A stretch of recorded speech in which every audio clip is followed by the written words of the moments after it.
កាលពីសម័យបុរាណមុនពេលមានភ្លើងអគ្គិសនីនិងផ្លូវធំ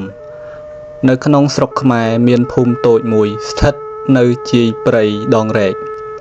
ឈ្មោះថាភូមិត្រពាំងខ្មោចភូមិនោះសម្បូរទៅដោយដើមឈើធំស្រះទឹកជ្រៅនិងវត្តចាស់បាក់បែកដែលគេនិយាយថាមានអាថ័ន្តកំបាំងលាក់ខ្លួនជាច្រើនរយឆ្នាំមកហើយមនុស្សក្នុងភូមិនិយាយតគ្នាថានៅពេលយប់ជ្រៅអាចឮសំឡេងស្គរបុរាណបន្លឺពីក្នុងព្រៃហើយពេលខ្លះមានពន្លឺភ្លើងពណ៌ខៀវហោះលើអាកាសអ្នកណាដែលចូលព្រៃតែម្នាក់ឯងពេលយប់ភាគច្រើនមិនដែលត្រឡប់មកវិញទេនៅក្នុងភូមិនោះមានក្មេងប្រុសម្នាក់ឈ្មោះសុវណ្ណគេជាកូនកំព្រារស់នៅជាមួយយាយចាស់ម្នាក់ឈ្មោះយាយម៉ៅសុវណ្ណជាក្មេងក្លាហានចូលចិត្តស្វែងរកអាថ៌កំបាំងហើយមិនដែលជឿលើរឿងខ្មោចដោយងាយទេ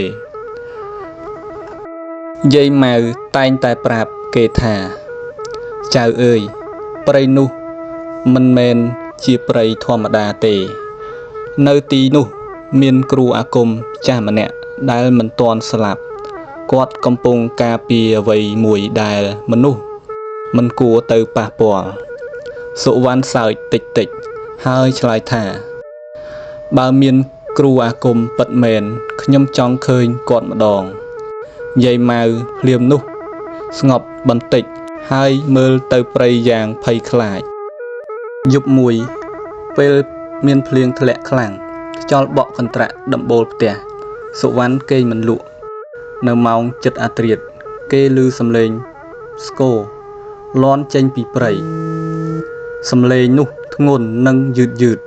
ដូចជាកំពុងហៅនរណាម្នាក់សុវណ្ណចង់ដឹងខ្លាំងពេកគេយកចង្កៀងប្រេងនិងកាំបិតតូចមួយរួចដើរចេញទៅក្រៅផ្ទះ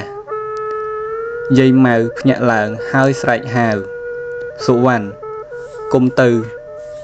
សំឡេងនោះមិនមែនសំឡេងសម្រាប់មនុស្សទេប៉ុន្តែសុវណ្ណមិនស្ដាប់ឡើយគេដើរចូលព្រៃក្រោមភ្លៀងពេលដើរបានជិត1ម៉ោងសុវណ្ណឃើញវត្តចាស់មួយដែលគ្របដណ្ដប់ដោយវល្លិនៅកណ្ដាលវត្តមានស្គរធំមួយកំពុងឮសំឡេងដោយខ្លួនឯងទោះជាគ្មានមនុស្សវាយវាក៏ដោយភ្លាមនោះសំឡេងតាចាស់ម្នាក់ស្អកឮពីក្រោយខ្នងអ្នកណាហ៊ានចូលមកទីនេះសុវណ្ណបែរខ្លួនមកវិញហើយឃើញបុរសចាស់ស្លៀកពាក់អាវខ្មៅកាន់ឈើច្រត់មានក្បាលពោះភ្នែករបស់គាត់ភ្លឺពណ៌លឿងខ្ញុំគ្រាន់តែចង់ដឹងថាស្គរនេះជាអ្វីបុរសចាស់សើចតិចមនុស្ស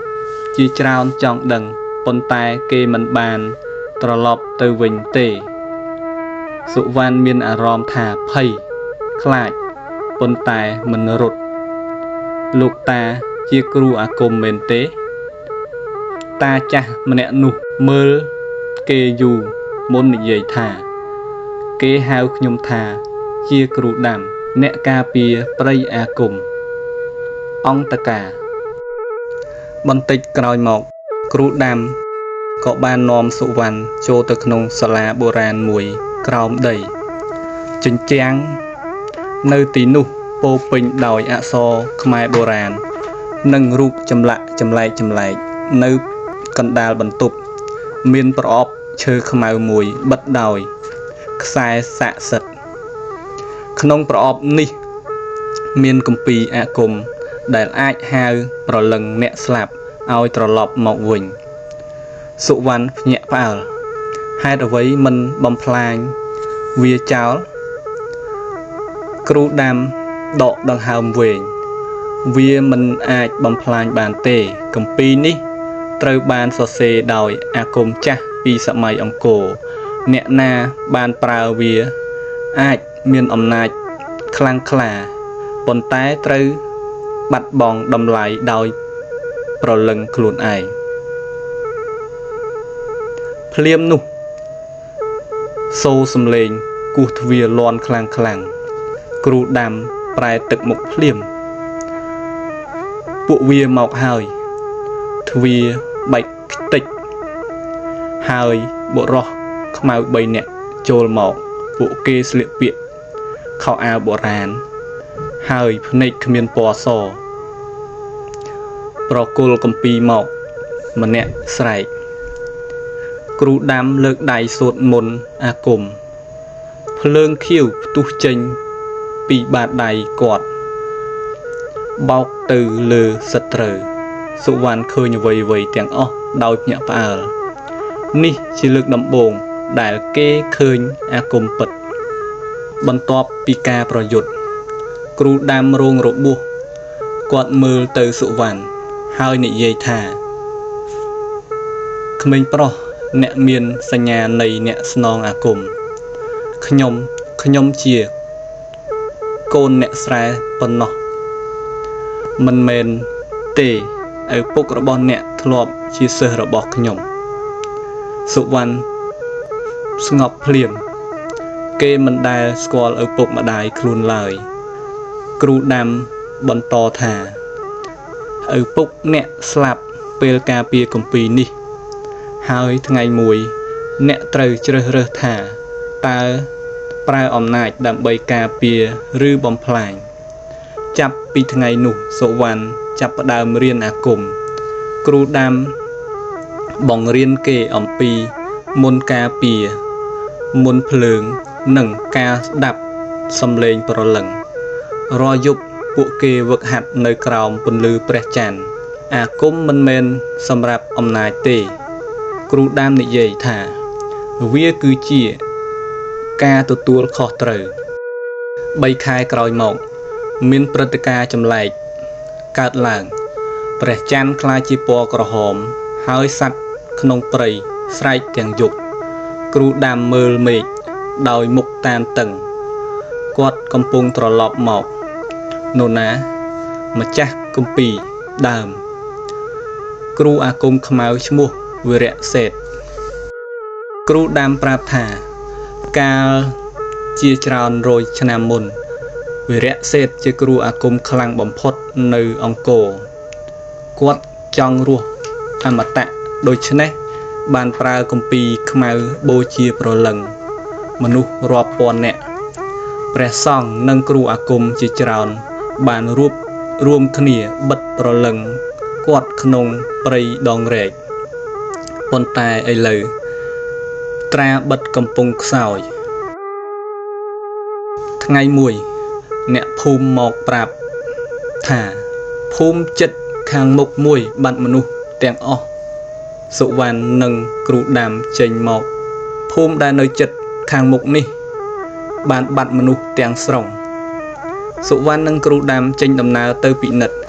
ពេលទៅដល់ពួកគេឃើញផ្ទះទាំងនោះនៅដដែលប៉ុន្តែគ្មានមនុស្សម្នាក់នៅមានផ្សែង